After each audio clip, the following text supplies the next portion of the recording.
My name is Soreti Kadir. I am 18 years old and at the moment I'm studying a Bachelor of Arts at Melbourne University.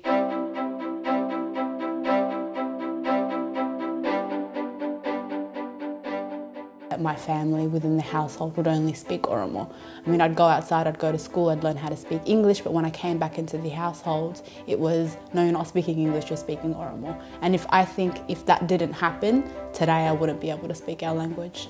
I think that the older generation, our elders, are just going to be so proud of the fact that there will be more generations to come that are going to be able to speak their language.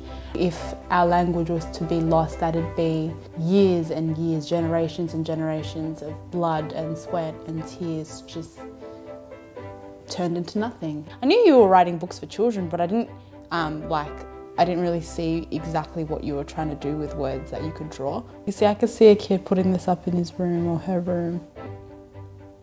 I'm actually learning not only how to count, but how to spell them.